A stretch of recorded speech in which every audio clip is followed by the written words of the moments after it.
morning. Good morning. Well, I am in fact Sean Connolly, and I love Connecticut. I want to thank you, Don. Thanks to the Connecticut Construction Industries Association. Thanks to all of you for being here this morning to talk about a critical piece of our state's economy and a critical piece to launching our state on an upward trajectory over the next several years. So as you know, just last week I did declare my candidacy for governor after having explored a run for the last 3 months. And so the question is, Sean, what the heck are you thinking, right? And that's the question my own father, who comes from Ireland, asks me almost every day, and he uses a few choice words in asking that question. But really, it comes down to 3 things for me. First is, I do love Connecticut. And that's why my wife Carol and I moved back here to my home state with our 2 boys, Sean and Brennan, 11 and 8 years old, to raise our boys here, to give them the life that we want to have for them. The second reason is opportunity. We want Sean and Brennan, we want all of our children, all your children and grandchildren, to have the same opportunity here in Connecticut that the last 3 generations of my family enjoyed right here in Connecticut. And the third reason is, I know we can do it. I have called our current economic climate a crisis, and I believe it is. But I also believe that it's solvable. With the right leadership, as Don mentioned, with the right collaboration, we can change the narrative here in Connecticut. We can write the new story of Connecticut opportunity. But today, too many people believe the opportunities that my family had don't exist anymore. When my grandfather came in 1928 from Ireland in search of a better life and ultimately got a job working as a groundskeeper at Pratt & Whitney in East Hartford. The opportunity that my father had, who came 52 years ago this month, flew across the sea from Ireland, landed in Logan Airport, and within a couple of days had a job in the Hartford area, and within 2 years bought and operated his own small landscaping business. And yes, I cut a lot of grass during my summers in school. But too many people believe those opportunities don't exist anymore.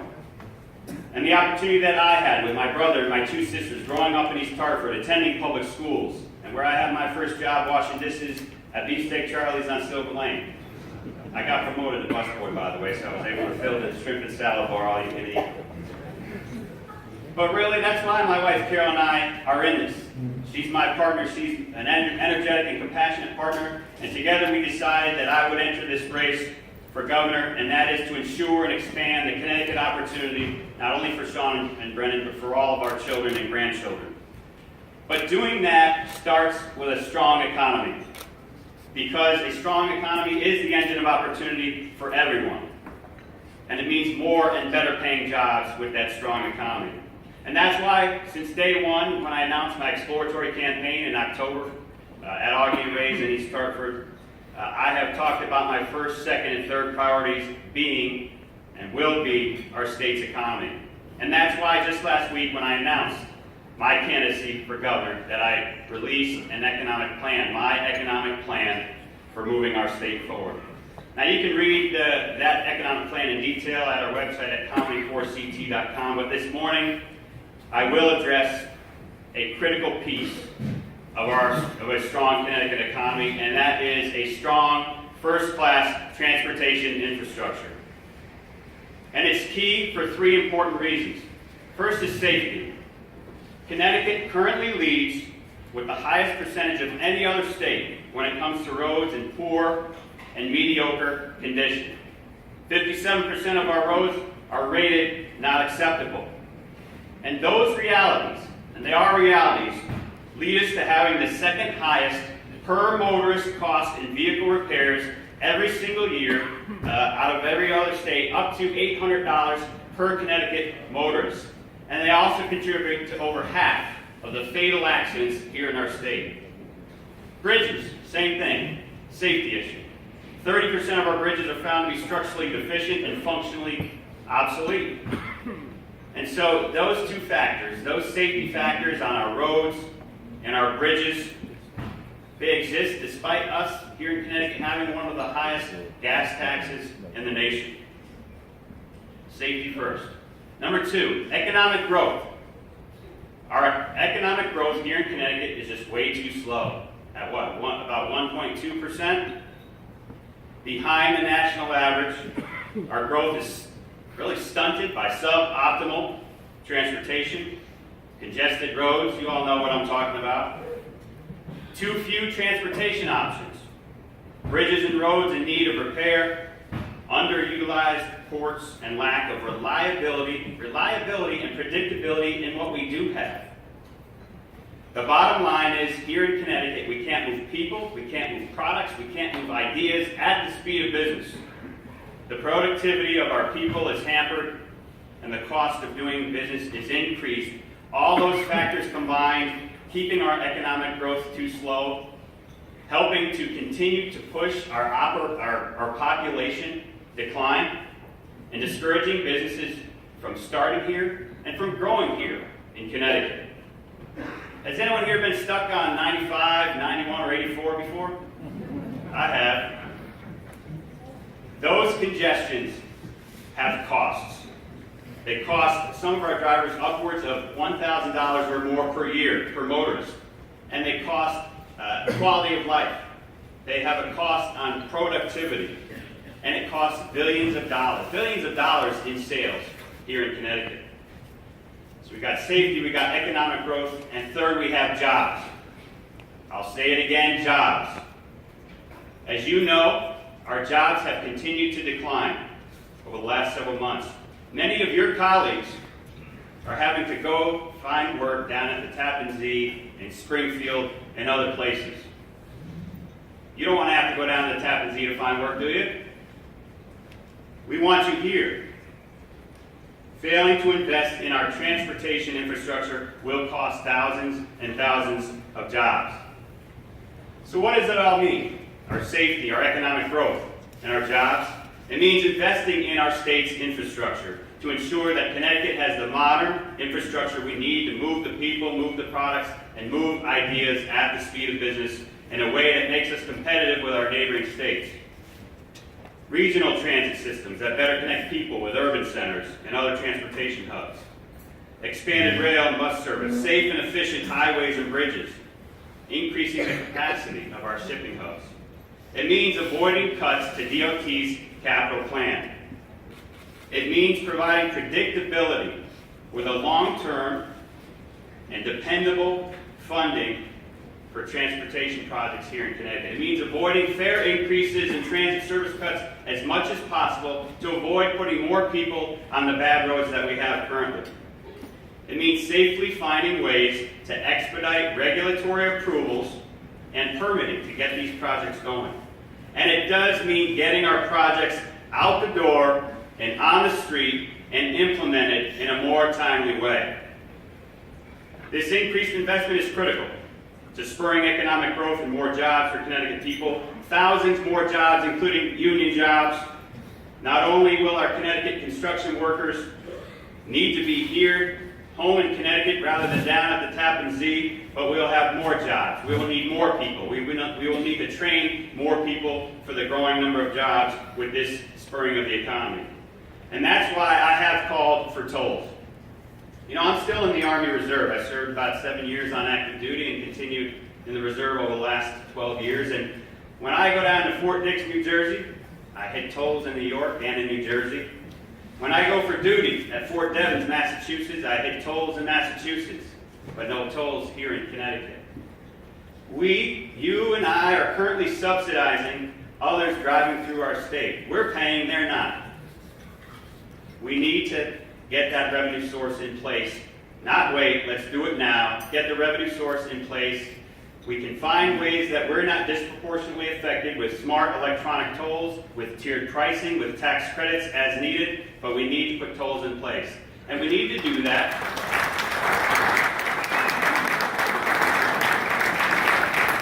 We need to pair that, in my view, with a reduction in the gas tax so that the truckers that I've talked to who said their companies say don't stop in Connecticut, they just go right on through, will stop for gas and a sandwich and a coffee.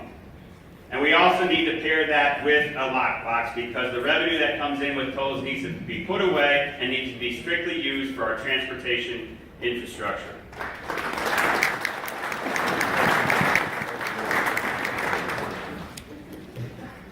But tolls is not going to be enough. Tolls will provide some revenue, but it won't be enough. We need to do what I called for, which is implement a Connecticut infrastructure bank. A bank that leverages state equity, state contributed equity to leverage for private capital debt to help us get those projects in place sooner, to get them off the ground, to get them out the door so that we're creating those jobs and moving along. So under that's my plan for transportation, to generate our economy going forward. I believe with my entire economic plan we can make Connecticut a state of growth. We can, within 5 years, become a state that has not the lowest but the highest rate of economic growth in New England, and within 10 years be tops in the nation. I'm so glad to be here with you. I've met many of you and really appreciate your questions and your comments, and I look forward to greeting you after the program. Thank you. Thank you so much. And it's great to see so many here, both candidates and participants, people listening, people in the room, and it's my pleasure to join you. There's a lot of familiar faces in the room, both from the industry side and from the labor side, so I'm pleased to be with you. I know the kind of the Republicans were here last month, and I tried to understand a little bit about what they said, and then I got the sense there was a lot of nervous kind of talk following that, and so I sped up here as fast as I could today, 55 miles an hour, looking at the roads, to get here to talk early to some people, and I did. I went around the room and shook hands and said hi, and tried to get a feel for what was on people's minds, having tried to inundate myself with as much information as I could about some of the challenges that we have as a state on transportation, infrastructure, lack of investment, lockbox, a bankrupt transportation fund. And there were slow, deliberate comments, there were questions, there were looks in the eye about, why we're here, what we want to hear about. And it's, in many ways, I'll break it down in one word, but it's much more than that. But fundamentally, it's about jobs. In many ways, it's about jobs for Connecticut. It's about jobs for the companies that are here, that employ hundreds, if not thousands of people. It's for the laborers that are the unions and laborers and operating engineers and people that go to work every day to make Connecticut a better place and to support our infrastructure in my city of Bridgeport and in every city and town across Connecticut. And our failure at this point in state policy, one, to recognize the challenges and the needs and the commitment that we need to make through supporting transportation and infrastructure in Connecticut. And by doing that, I think we set ourselves up for a recipe for disaster for ourselves and for the next generation. I've been around long enough, in and out, good days, bad days. I often describe myself, and I won't get into it too much here, as certainly an imperfect human being and as maybe an imperfect candidate. And I told that to the people of the city of Bridgeport when I asked them to re-elect me. And I tell it to the people of the state of Connecticut as we move forward. But I can tell you this, after being elected and re-elected 6 times to running Bridgeport, Connecticut's largest city, taking it initially from bankruptcy to balanced budgets, moving through challenges of everything from worst projected accumulated deficits that our special transportation fund has now. Frankly, by comparison, probably something like what the state of Connecticut has now in projected out years in operating. But these are problems that can be fixed. So those deliberate, slow conversations, kind of the nervous talk from leaders of some of our biggest companies, O&G, Telcon, union leaders, and men and women. This room is basically dominated by men who like to think we're tough guys and, nothing bothers us. Everyone here represents a family and extended family and part of Connecticut. It is so important to us today and to our future. So someone said to me, friend, why would you want to do this now? Why would you want to take this job on? Because it's a point in time when Connecticut does need change. We can look without casting blame in any particular place. We can find plenty of blame as to why we got here in a fiscal situation that is yet to show light at the end of the tunnel, either on an operating side or on a plan to invest in infrastructure, sorely needed investment in infrastructure. And I tell you that there is a way, and there are people that can come together with an approach that can move Connecticut forward to satisfy our needs, jobs being critically important, investment in infrastructure being fundamental. If we go back long enough to why the Special Transportation Fund was set up when the bridge literally collapsed in Greenwich. You know, this isn't a kind of a luxury. It isn't say, oh gee, let's lay another coat of blacktop over it because it'll look nice and make it smooth to drive on. Bridges do collapse. People do, lanes of people drive. Our families, our children, school buses drive on our roads and our highways every day. And it's critical to just safety, but beyond that, if we're going to succeed as a state, competing with those that are next to us, and apparently Connecticut's not going to be on the short list for Amazon, I got to believe one or two of the reasons for that is if you ever drove down or through the I-95 corridor this time of day or late in the day, or maybe on any sections of our highway system and tried to get somewhere in a reasonable amount of time, or because of lack of certainty on a state level, or when you see companies like GE and others leaving, hopefully Ed will stay in Hartford, but companies leaving because of reasons that take with them thousands of jobs, then we need to do something different. I bring to the table a lot, a long life of experience in public service, as I said, far from perfection, but have made a difference, I think, in many ways in trying to solve some of the challenges that face Connecticut. Understand the needs and the need to commit infrastructure and to create projects that produce jobs, but produce a better environment. Bridgeport right now, we've got over $2 billion of infrastructure projects happening now. Many of you participating in that, the success. A $550 million new power plant. We have $400 million going on in the downtown section of our city to recapture the beauty of historic theaters and to build with the new tallest buildings in downtown Bridgeport. And the list goes on and on. AFL-CIO money. We're supporting over $120 million investment in one of our most dilapidated sections of the city. When you come in from Bucolic, Fairfield, into Bridgeport, you see beat-up buildings. Those are being transformed into new warehouse, artist housing, and retail. So I offer myself at these difficult times, and so many others, to try and improve the quality of life in all of our cities and towns. For all of us, I will tell you that I think that at bottom, in many ways, the future lies in part in recognizing the importance of our urban centers and our cities, as that not should be the places that are the tail trying to understand how to sustain themselves, but could be the engines for job creation that drive the new Connecticut economy. And those of you that have been partners with us in Bridgeport and with other leaders around Connecticut and with the state, you need to be a partner in this plan and in this future. I believe sincerely, on an optimistic note, that we can and we will do this together. There will be a change in leadership in the executive branch this year coming up. I think those of us that stepped up, I think some I know well, some I don't know at all deserve to be applauded. I hope that you'll listen to me more as we move through this campaign. I hope the campaign to make it a better place for us and for the next generation. Thanks so much for the opportunity. Very much appreciated. Thank you. Good morning, everyone. Thank you very much for the opportunity, and Don, thanks to you and Karen and Lyle and so many in this room have been strong advocates for the last 20 years regarding the importance of transportation to economic and job growth, and for being advocates for the funding that we need to invest in that infrastructure. I am running as an unaffiliated candidate. Marty Frank, where's Marty? Where are you? I know you're here. Is my lieutenant governor candidate. He's been a great gentleman from Newtown. We are not exploratory per se, but we are exploring for 7,500 signatures of registered voters. So if you're interested in signing a petition, Marty has them, and I have them as well on the way up. I also just want to say that we are not taking public financing, and I think this is a segue into the 8 or 9 minutes I'll have to talk about transportation. At a time when we are looking at $2.5 to $3 billion operating deficits, we're looking at cutbacks to municipal funding, we're looking at decisions that the governor announced the other day about putting projects on hold or canceling them.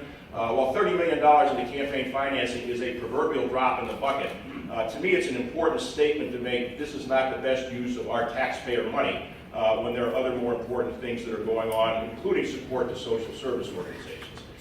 So it is a way of indicating how we will run the government when we're sworn in next January. As the segue into transportation, there is no question, as all the candidates up here, and my congratulations to all that are up here, and thanks to them and to all the Republican candidates, because over the next several months, the best ideas will come out of this. We will all probably be borrowing and stealing ideas from one another, and that's what will make the transportation strategy much more likely to actually likely occur. But transportation linking us more effectively to New York and Boston, which are two of our biggest assets. Our ability to compete in real estate pricing is one that we don't fully leverage because of the lack of the transportation infrastructure that we're all talking about, that Don has done such a great job in leading. I'm going to talk for just a couple of minutes about process, because I do think process matters in terms of how we set priorities and how we advocate for the funding. I had the privilege of chairing the Transportation Strategy Board when it was formed in 2001. I did it for 5 years. It was an effort that was led by then Governor Rowland, then Speaker of the House, Moore Alliance, and Senate President Kevin Sullivan. We took a year to put the legislation together. Those of you who remember Senator Feliciano, his phrase used to always be, there's no Republican road, there's no Democratic road, there's Connecticut roads. And we put that legislation together, created the Transportation Strategy Board, had the 5 executive branches of the 5 commissioners of DOT and DPS, Secretary of OPM on that, and then the legislature appointed 10 individuals from the private sector. And to me, one of the challenges we have in this state is we tend to operate in silos. Public sector operates vertically, the private sector operates vertically, and what the Transportation Strategy Board did was bring both the private and public sector together. Now, we didn't cure transportation cancers, but we did put priorities in place that represented all the parts of the state. I think we took 15 TI transportation investment areas, brought them down to 5. We were also required to come up with a transportation fund, so specific recommendations on transportation funding.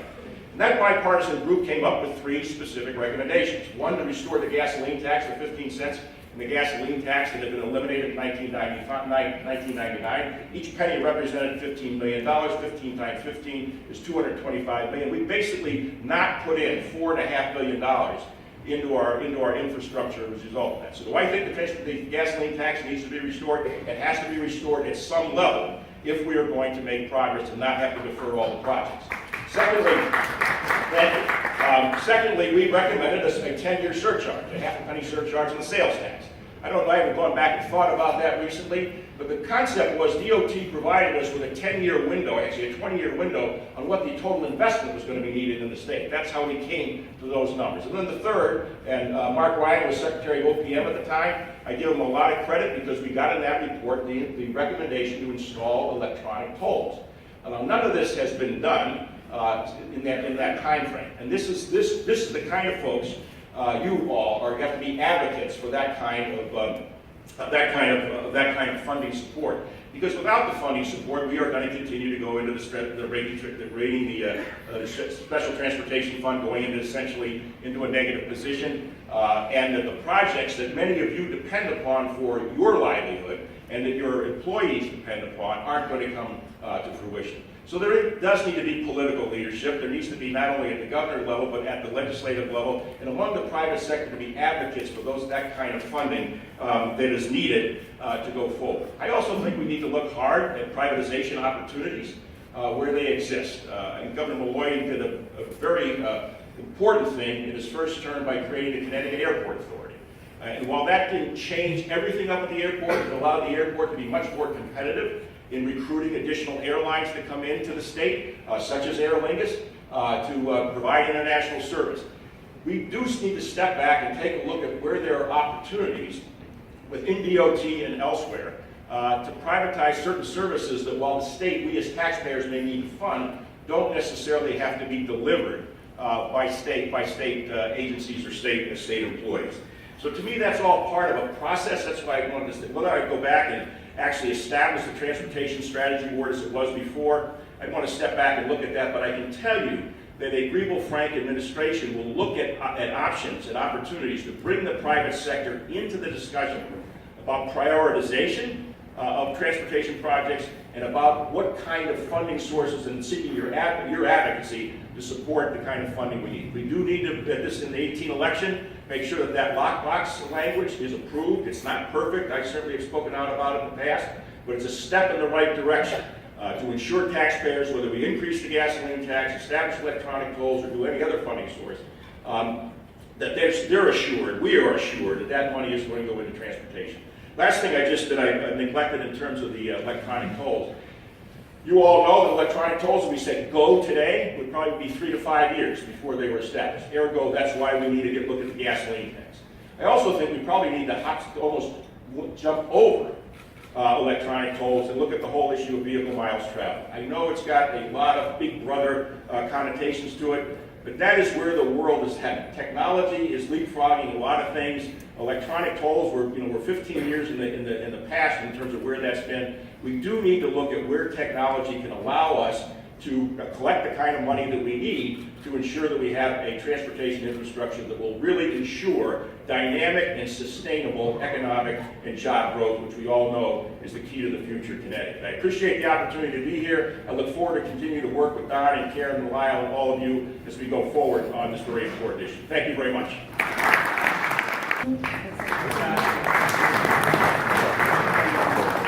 Well, good morning, everybody. You hanging in there?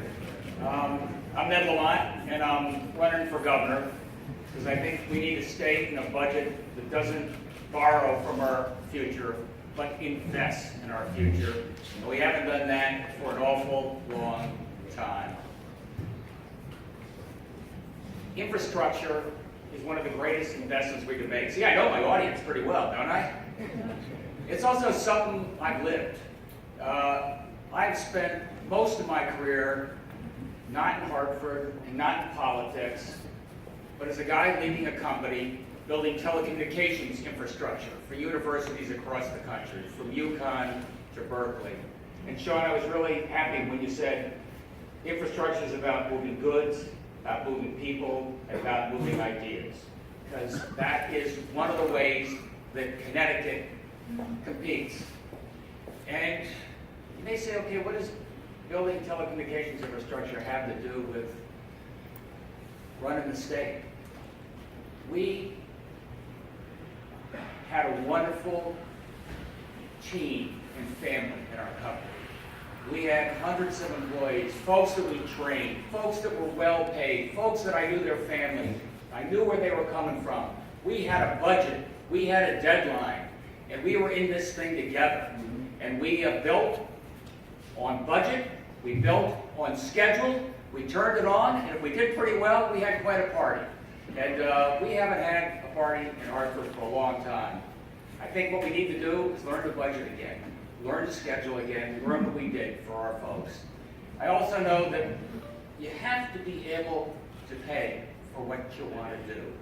And we've had a budget in this state for so long, which is herky-jerky, stop and start. We have the revenues, we don't have the revenues. We're cutting back and forth. Don's had us all doing our homework, by the way. This guy is really good. But it's just, there's no way to run a railroad. And what we need is a reliable, predictable revenue stream for our overall budget, and in particular, for transportation infrastructure. I know when it comes to electronic tolling, the Republicans have generally said, hell no. The Democrats, a lot of them up in Hartford anyway, are still studying it. I'm going to make it a priority from day one.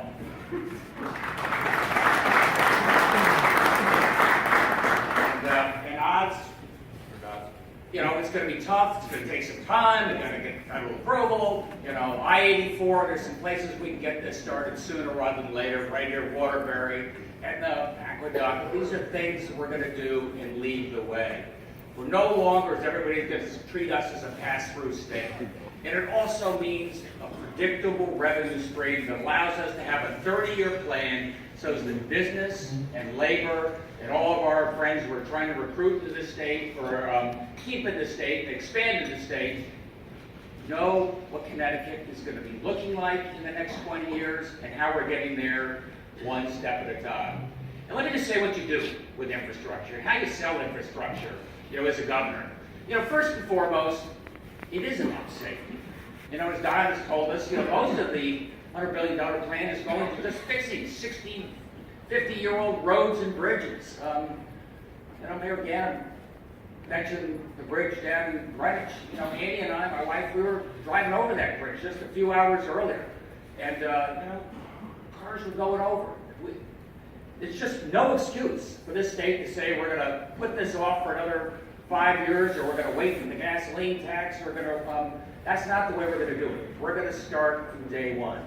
But also, you gotta think, go big or go home, I say, in terms of where we want to go in this state, what we want to do with our transportation infrastructure. You know, what we're going to do with that revenue stream. We're going to leverage, I don't know, I'm not a Donald Trump guy, but if he wants to put in place a real infrastructure plan, we're going to be right there. We're going to have a revenue stream. We're going to leverage that $1 or $2 billion a year many times with federal money, and we're going to have a plan in place. I read your piece, you know, we weren't even ready for some of the federal money. We put it into bicycle lanes because we didn't quite know what to do with it. We cut back on, you know, the guys doing the studies and the work at DOT. Well, that is going to change. We're going to think strategically about this state. We're going to think about our major airport in the central part of the state. We're going to think about rail and ports so that we can bring down from New London, we can bring down from Hartford, New Haven, one of our largest ports, right down through Bridgeport and New York City. We're not going to do it overnight, but we're going to start. And we're going to give people a sense that this state is back on the move.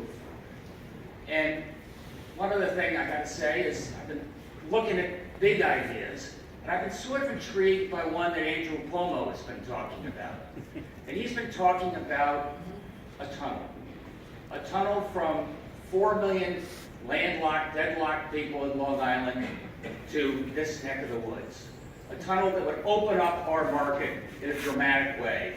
A tunnel that would go either to, they've mentioned Rye, they've mentioned Bridgeport, Mayor, they've mentioned New Haven, and these are the type of big ideas that could be transformative for the state of Connecticut if we just start now. And I want to say one other thing for all the folks in this room. We strongly believe in our environment. I want to make sure that whether we're pouring concrete, we're building roads, bridges, tunnels, we do this in a way that honors the Connecticut heritage. You know, when I talk about that tunnel, I also know how important Long Island Sound is as an estuary. So this is what we are going to do. In Connecticut, we're going to do it, and we're going to do it right, and we're going to do it with good paying jobs, labor jobs, jobs to get everybody back in the workforce, second chance jobs, jobs for Connecticut people, jobs that pay a prevailing rate, so we get this state moving again.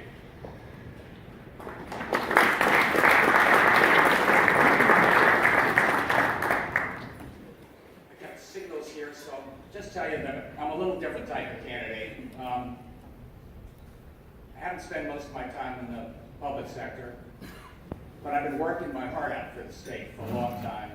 Over the last 8 years, I've been a professor at Central Connecticut State. I was working with Oz, I was working with labor, I was working with the business community. You know, the legislature's been pretty good at a lot of little short-term solutions trying to get us through the next budget cycle in the next 20 years. I've been working to make darn sure that our business and labor, our young people, my kids, your kids, grandkids, know that Connecticut is a place that's on the move, coming back, and a place that we can call home. I've worked like heck with labor and business to try and find that common ground. That's the only way we're going to get through this budget crisis, the only way we can get this state moving again. And there's a lot of common ground. There's a lot of sense that we are Connecticut. We're proud Connecticut citizens. We believe in the state of Connecticut. We're going to do this together. Business and labor, we're going to be working together in terms of job training to make sure that you business and labor, we have the right people with the right skills to take advantage of this incredible infrastructure boom that we're going to turn around this state with. And we believe so strongly in the power of our investments and what we can do going forward. As Sean said, you know, we love this state. We believe in this state. A lot of guys are, I'm out of here, I educated my kids, I'm retiring, I'm going, I'm GE. How did that work out for GE, by the way? Look, I'm not, I'm sticking. And I got to convince each and every one of you to stick. That this is a state where you want to be. This is a state where we're going to work together to turn things around, make the changes, get this place back going again. And we're going to be proud to be here in Connecticut many years from now. Thanks, everybody. Thank you very much. It's great to be with you this morning. I'm not a career politician and I'm not a career candidate. I've never held elective office. before. I've spent 40 years as a senior officer of giant global corporations. I ran one of the world's largest disaster relief humanitarian organizations, AmeriCares, in Stanford. And I worked at the highest levels of the United States government for President Clinton. And early in my career, I helped run a city bigger than Bridgeport, so I know how to get a street paved. Smith administration is going to do some things very differently. Unions are not the enemy. Hartford has not been getting it done for the people of Connecticut. They're failing the people of Connecticut. It is unconscionable that our legislature and our governor are passing each other in the night when we've got a budget crisis. They're cutting each other out of meetings. That's not what they were elected to do. My administration will bring people together. It is hard. Everything about what we're talking about is hard. That's what we're being elected for, to do the hard jobs, to make the hard decisions. We're going to do these differently. I think it is unconscionable that $3.2 billion of transportation projects are being held up because people can't talk to each other. It's unconscionable. They need to be released right now. They have to be done. And let me tell you, transportation is like the weather. It affects everybody. If we don't do transportation first, there's no CEO that's going to build a new factory because they don't think they'll have a road to get a truck to the factory, or the bridge will fall down. They won't make that investment. We have to recruit young people into this state, millennials. IBM goes to college campuses. And come work for IBM, we're a great company. Well, we need to do that. I'm going to create an office in whatever department it fits. Go to college campuses and recruit them, but not just give them a brochure and say, hey, it's a great place. We need a first-time home buyer credit for the state of Connecticut. Whether you're a Connecticut resident and never owned a home, or we're recruiting you from Oklahoma. And we've got all these empty buildings all over this state. Some state-owned, some have been around since the Civil War. Just like on Route 128 in Boston, like in Silicon Valley, we need to create places where young people can come and do their startups. It is not complicated, but we have to do it. We need to put a lock back on the lockbox. A real lock. So the money that's for transportation is spent on transportation. Now, how are we going to get this stuff done? We have a revenue crisis. We have a pension crisis. We have an education crisis. We've got all these crises. Spent all my life, all my career, doing crises. Human crisis in every godforsaken part of the world. Corporate crisis. Have to talk to each other. Have to. There's something else we got to do. Everybody says, oh, if we do that, our bond rating will go down and it'll cost us more. Yeah, but if we don't do this right now, it won't matter what the bond rating is. It won't matter. I think we need to look at bond rating capability, the bond rating authority, the bond ratings. Maybe we need to do some bonds for that $3.2 billion right now. We have to do this. Tolls. Now hear me. Tolls piss people off. I don't want to run a government that pisses people off. But there are ways to do this. Here's a quick idea. You have the DMV and the Department of Revenue Services cut a deal with MasterCard. Give everybody in the state that has a license and files a tax return a MasterCard debit card. You have to put your money on it, but you pay your tolls with it. You buy gas with it. At the end of the year, MasterCard rolls it up and files it for you with the Department of Revenue Services. You get a tax credit for the tolls that you pay on your tax return. You don't have to keep receipts. You don't have to do anything but use that MasterCard with your money. Now, the way that would work is, whether you file a 1040 easy or a 1040 with deductions, you get a tax credit on your state income tax. But if you're from Massachusetts or New Jersey coming through our state, you pay. We can do this, and we can do it without pissing people off and without having to make them pay more taxes. People in Connecticut pay a lot of taxes. You pay a lot of taxes. I know you do. Something else we got to do. We got to take a hard look at the DOT, the structure of the DOT. Not the guys that drive the plows. That's not what I mean.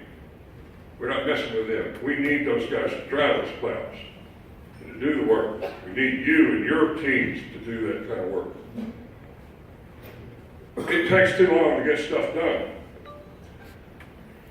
It's just unacceptable, the kind of cost and the time that it takes. People say, well, it'll take 5 years to do these tolls. Why? But put the damn thing up and start collecting the tolls. Cut the deal.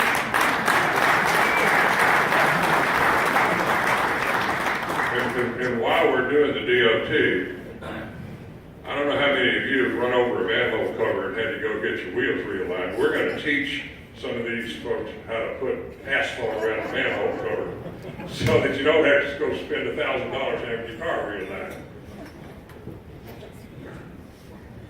But seriously, we have to do things differently. And I am going to be an agent of change, but not change on your backs and change on the people's backs, of the people of this state. They are hardworking. This is one of the wealthiest states in the country. We have one of the most educated workforces of all states.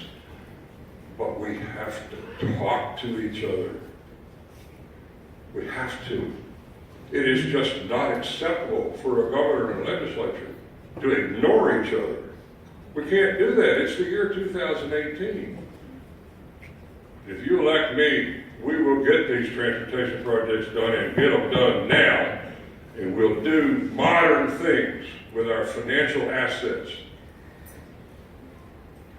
And yes, all of that will bring in jobs.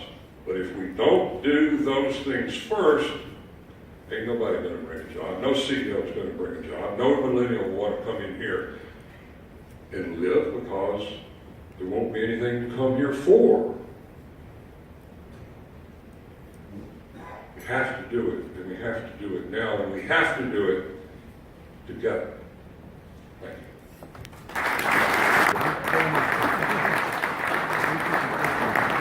Thank you all for being here this morning. I am a Democrat, but I'm not a liberal. And so some of you conservatives might like me. I think progressives have been ruining elements of our country. And I know they've hurt people in the state. They may have hurt you. Let's see. Could I have a show of hands of any of you who've been laid off at times because of an unnecessary work stoppage and environmentalists getting in the way of a good project?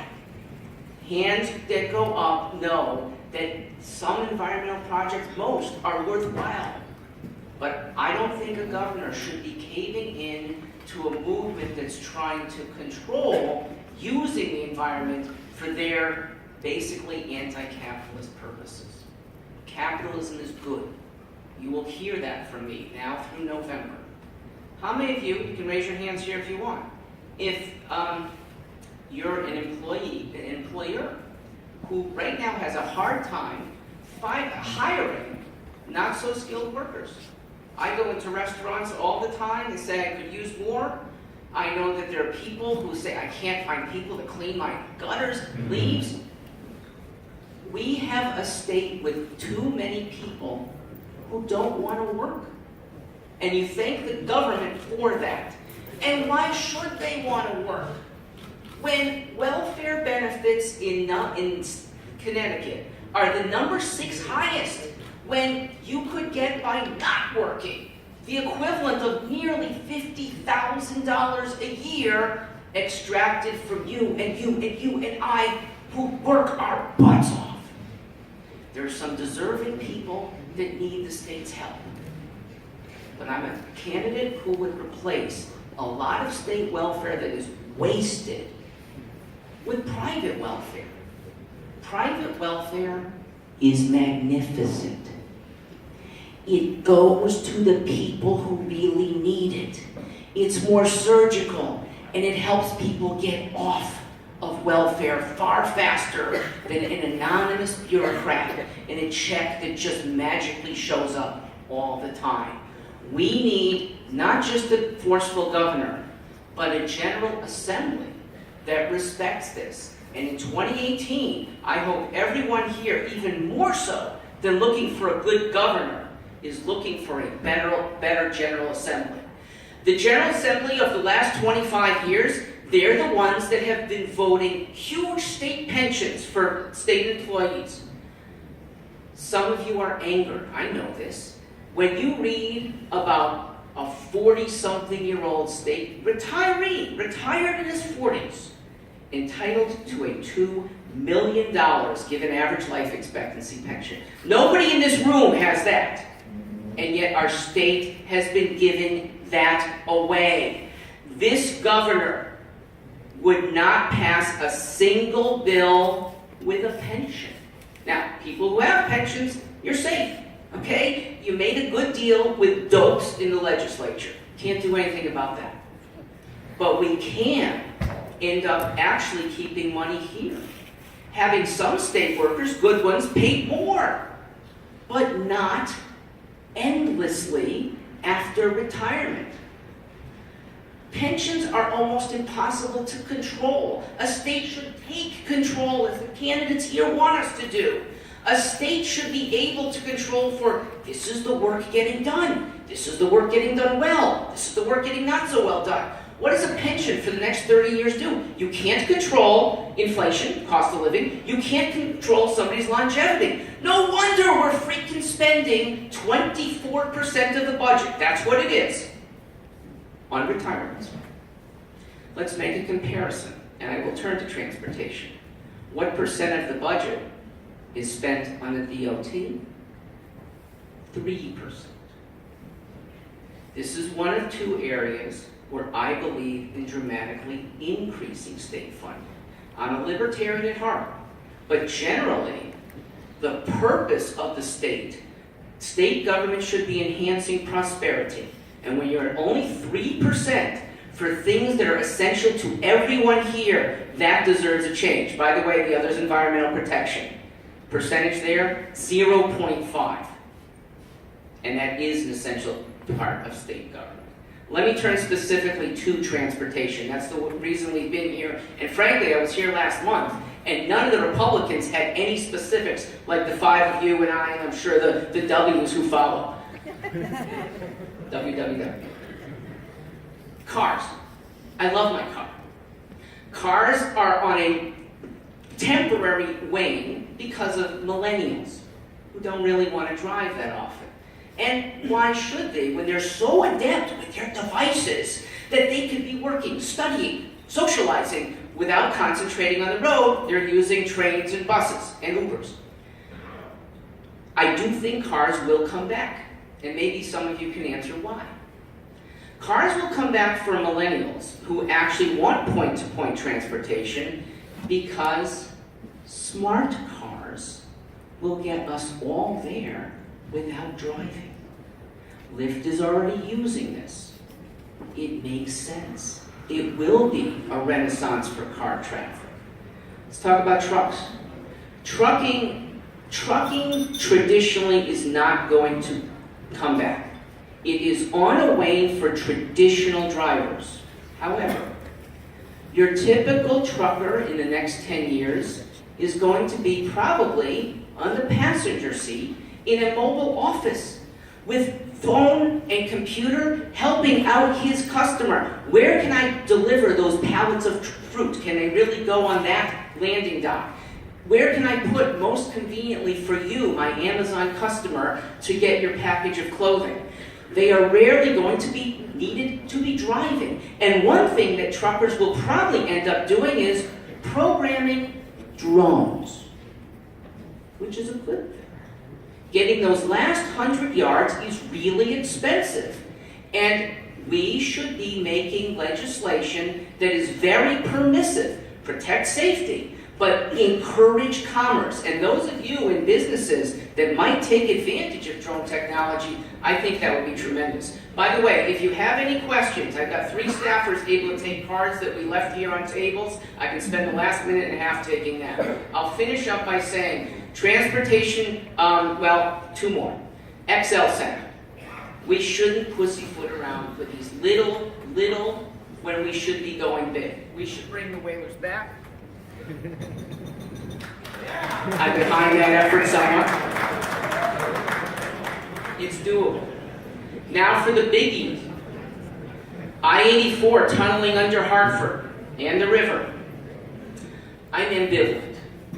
But if this state is adept enough to get 90% from the federal government, I'll go for it. I want my contractors getting that kind of largesse. Tunnel under Long Island, maybe we only are paying 5%. Cuomo takes 5 and the feds take 90. I am one of the few Democrats who actually would like to work with the Trump administration. They can do good things for Connecticut. We especially have a president.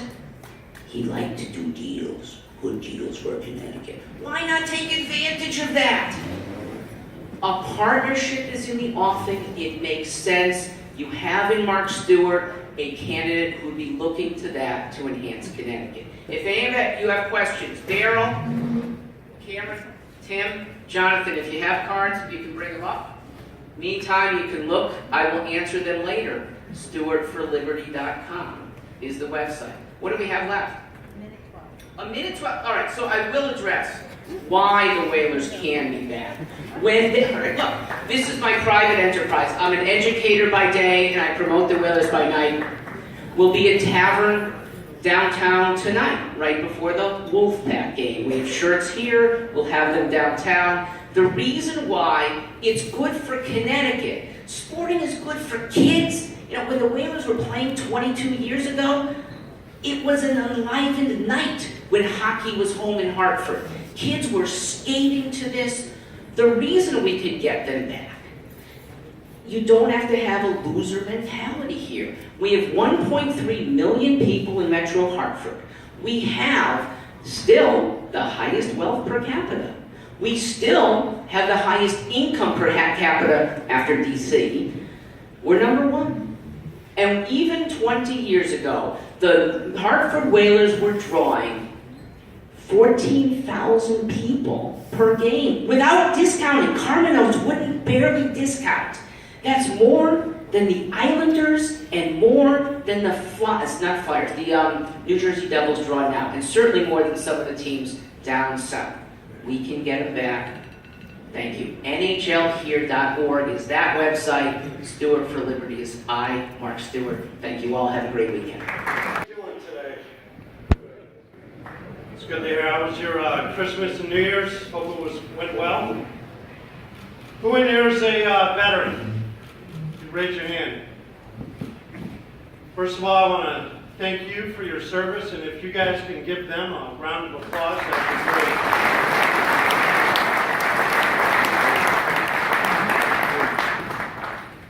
Because as Sean Connolly and I know, and we've been friends for a couple of years, you know, without this nation and without our veterans, we're nothing. So God bless our veterans, and God bless those who are still serving overseas right now in harm's way, so we can actually have this debate. I want to give a shout out to, there's a gentleman in the crowd, his name is Matt Corey. Where are you, Matt? Please stand up.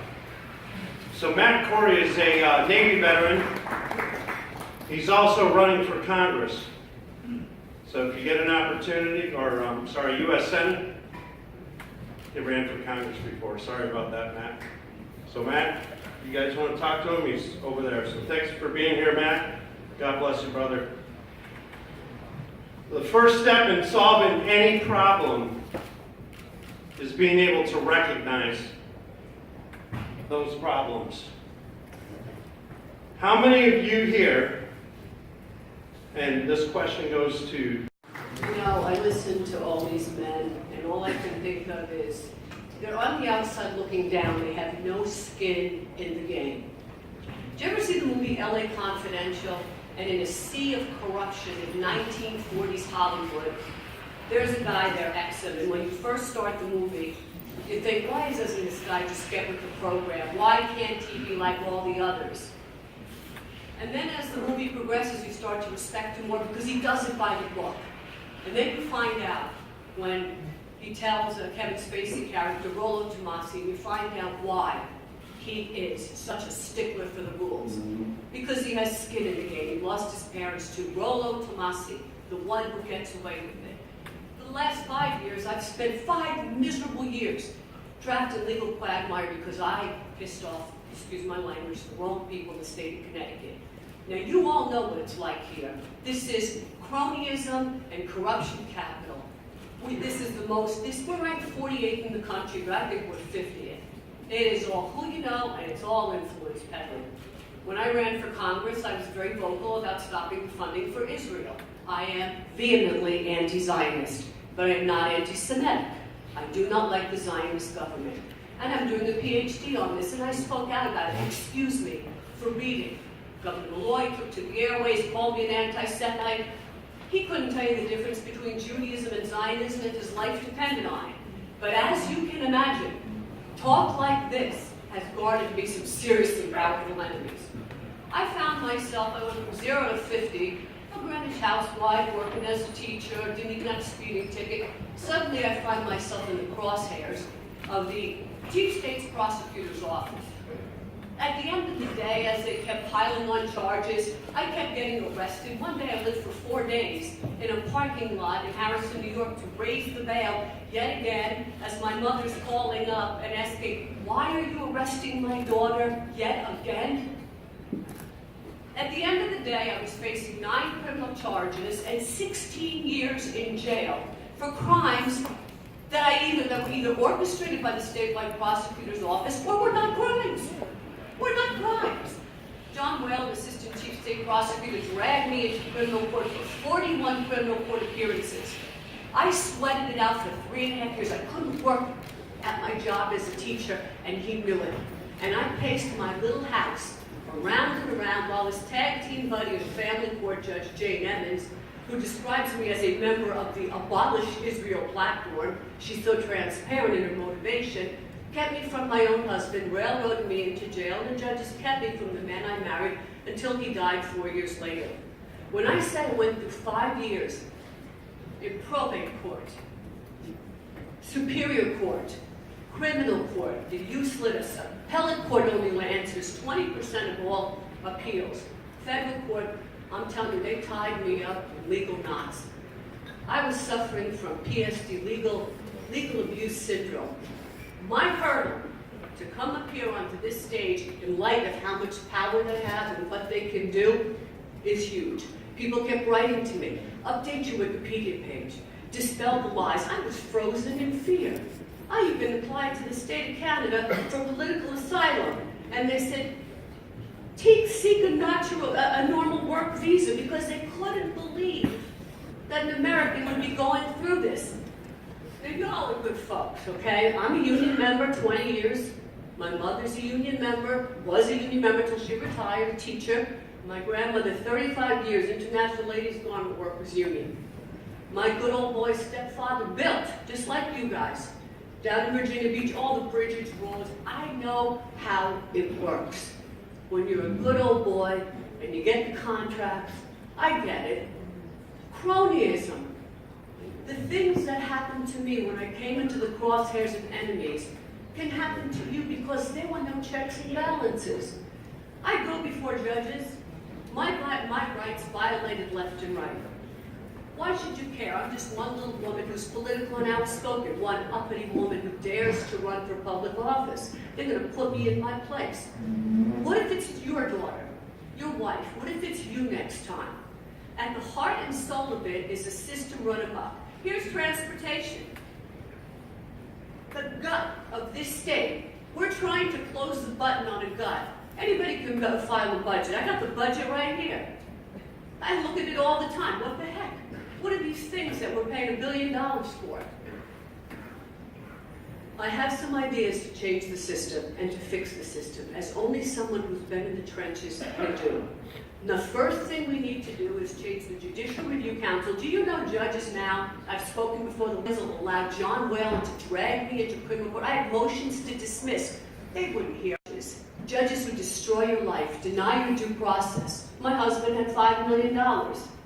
During our marriage, $5 million was fraudulently conveyed without our consent into a trust controlled by my husband's children. We were suddenly broke. My husband went to retrieve his artwork, and I never saw him again. The judges kept me from him. I fought full-time for 4 years. The poor man had a nervous breakdown and was infirmed. I could never get to him. Every judge denied my due process of the financials. I said to them, 5 judges. I was railroaded into divorce, got not even a dime. But if the judges had allowed due process, I could have negotiated with the powerful children. My God, take the money. Give me my husband back. Let me bring him home. I was a one-woman clog in the system. As judges, judges denied the rights we all have. My right to conciliation, my right to subpoena, my right to a fair and speedy trial. I even filed with the federal court with Federal Judge Underhill to make John Whalen, Jane Emmons were named parties to Reel and Whalen, my 6th Amendment right to a fair and speedy trial. Tell them, bring me to trial by jury, not guilty, or drop the charges. Federal Judge Underhill said, well, I don't usually get involved. He left that emergency injunction unanswered, which I have complaints about him down at the 2nd Circuit. How can you have a constitutional right to a fair and speedy trial because our founding fathers said it was cruel when nobody's willing to enforce it? Anyway, the judiciary, I have 15 bills to clean up this state, and every one of them, simple things like a docket for probate. Documents disappear. When you think you're going to leave, if you knew what I knew in this state, what I saw sitting in courtroom after courtroom, people's stories, you would never want to live here. As a matter of fact, we're 3 million, and if we can't get the filth at the top and clean this state up, I don't want to live here because I've seen too much. I know too much. You're not safe here. Many people have left our state because of the graft and the corruption. Every judge gets rubber stamped every 8 years, so judges here get a job for life because of sovereign immunity. You can't prosecute them, you can't get rid of them. State employees too. And the state gets fatter and fatter and fatter. And that's the root of the problem. Transportation budget's a little thing, but it affects all of us. There's a whole bunch of things here. Attorney General's office, $34 million. I filed 2 lawsuits against 2 state people, and it filed with the Claims Commission because you can't sue the state unless you get permission. Of course, they denied it. I wasn't asking for money. I wanted them fired. I asked for $1. The state of Connecticut, with their 220 lawyers, sends down teams of lawyers to fight against little old Lee Whitnam, demanding that a state employee who's run amok get fired. I could prove they did not do their job. Then I presented to the legislature, give me the right. I'm asking for $1. We need to be able to fire bad employees in this state. That's the heart and soul of the problem. The corruption. Here's another thing. Went to Harvard. The Harvard Gatehouse story. You guys need to do your part. To the immediate problem having to do with transportation, the new electronic tolls, put them in, no problem. I do it every day when I go down to Manhattan, down over the Archnet.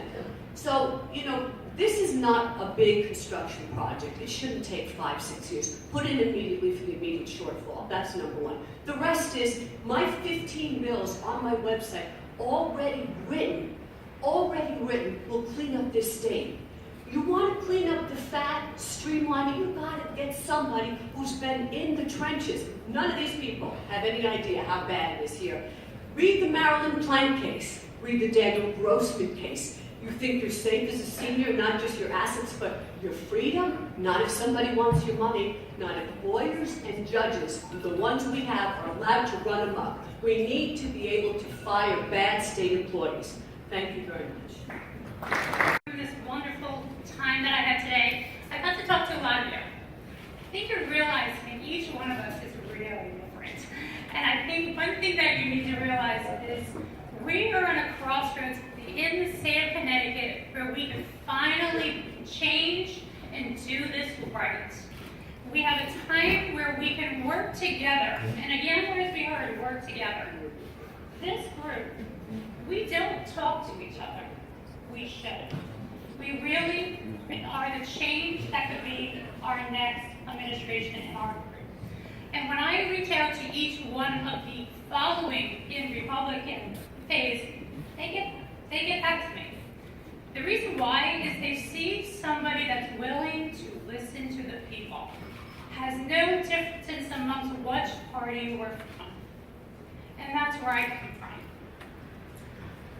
I'm not somebody that should been I would say this, I'm not somebody that would have been the person you would think would run for office. I'm a model. I've been like retired. I am somebody that's built homes, do construction, created businesses, and started what it was to come from nothing and to create into something that I am today. When I looked at running for office, this wasn't a joke. This state is a mess, and somebody needs to stand up, and I'm doing that. There's 2 women that filed in this state as a Democrat, while all the others have left, and some have joined us, that are still here today. And that should show, in the point of where we are, that we're here for the long haul. We're ready to do this. What to talk about is, and I want the press to actually take on this question. As we see today, I'm not a fan of Malloy. I've never been a fan of Malloy. I voted for Trump, and I still know how we can work with the administration that is our president. The state of Connecticut needs to realize our federal government is part of how we can help fix the state of Connecticut. And I have that relationship that I'm allowed to accept and understand I'm a Trump voter, and you can say that as a Democrat. But I want the press to realize, as Amazon has not fixed the state of Connecticut, I just want to let them know that my response to them for not picking Connecticut is that I spent $14,000 in home goods last year, and I spent 0 on Amazon, just to let you know. Another thing is, I want a question to ask the press. Malloy, in November, is he retiring and staying in Connecticut, or is he going to stay and pay our taxes, or is he leaving? I want to know that question. But let's talk about transportation. As I walked around this room today, I met some wonderful people. Their ideas are here in this room, that what is hurting them. And when I wrote down a bunch of these notes, and we talked about transportation and a 20-year plan, which where we can move the Connecticut forward, it's the new Connecticut future. And this new Connecticut future is about transportation and tourism and building Connecticut over again. We have investments in money of value in the people in the state of Connecticut that are willing to pay taxes, but are willing to spend money in Connecticut. One project that we talked about in my website, and something we talked about today amongst the people, is bringing in a brand new futuristic airport in the regional area of Tweed, New Haven. This airport is so underdeveloped by from legislations of things that hold it from growing economically. Our legislators have pushed the buttons to make sure that airport can get built. Was it to benefit Bradley? I'm not sure. But the point is, I'm working in the point where if I get elected, I'm going to work on making the things right that bring economics back to the state of Connecticut. One thing, and I want to say to show Deanna, Bridgeport should never be a city that's figured in the state as a problem. It should be a city of opportunity. And the same as Hartford, Stamford, Mystic, Connecticut, Branford, Connecticut, Guilford, Middletown, and the others. These are opportunities to look upon how we can take an airport to transport in millions of new people. As people live in this state who don't want things built in their backyard and spend so much time, as I see in the Branford meetings, but we need to look upon how we get this done correctly in the state. And how is we bring in the jobs developments. We have over 100 building projects in my office that we can get people. If you have money to invest, call us. We have things that we can show you. You put 200,000 in the state to 40 million that can bring jobs, construction jobs, good jobs, union jobs, and a lot of other things that we are not doing. But back into transportation. You know, I saw numbers before, and it's something we need to talk about. Do you know that truck drivers need 50,000 jobs available right now? And in the year 2026, 174,000 truck jobs are needed for truck drivers in this state of the United States. They want a $41,000 a year salary, and they're willing to charge 52 cents per mile to get that person in that truck to drive their trucks. There's an industry that wants money and people to come and do that simple job. The state of Connecticut is full of trucks. Imagine when they're saying they need 174,000 drivers by the year 2026. Is our roads ready for that? Are we ready to build an airport that is a transportational hub? New Haven Port can be that hub with this airport. We can bring it again, as I said, tourism and other types of things, and bring it in your backyard. When they come, they stay in our hotels, they spend it on our restaurants, use it on our gas, buy our taxis, and use the services in the state. And guess what? They say goodbye. They go back home, come back and visit again. That's close to an $89 billion economy. To say patriots, come back. Be here. And we need to, because these jobs shouldn't just fall between those two cities. So I want to go back to, we talked about the room. We talked to some great, Table 22 over here. They had some great information back to us about how in today's society, jobs are a dime a dozen seem like, but they're not here in Connecticut. But people don't want to work. People, it's getting so hard in today's world of businesses trying to find the right people to work in their businesses. I can't find the force. People don't want to travel just to New York and live in Connecticut. They want to work where they feel home. And to me, Connecticut is such a family-oriented state, and why I see tourism as our future, and building the right projects. We all agree on most everything. We've heard a couple things I didn't agree with, but almost everything that I agree with here today. And the point is, we here can bring together a team that I'm willing to work with. Every one of these people, I'm willing to absolutely put him as my lieutenant governor. I'm willing to call them, and I'm going to say, Guy, you're going to run the DOT. Okay? You're definitely our manager for that. And you obviously, we have other people that have been here and supported us along the way. But I want you to understand, this is where this team needs to start working together. We all should be working together. We have a force on the other side that hates every Democrat in the state. Malloy has put such a piece of bullseye on our backs that we need to start being the force that says Democrat voters, independent voters, Republican voters. And I'm going to some point about me is me being so independent and not being the full Democrat person that I guess I'm supposed to be. Republicans say over and over on our website and every day, they say, you know what, I've never voted for a Democrat in my life, but I would vote for you. In today's society, that's what we need. All of you are going to get your jobs, all of them are going to listen to you, and that's something that's very important, and I appreciate your time today. All of us need to come together, and I hope to hear from you all. We have a great website at governorwyatt.com, and I look forward to seeing you soon.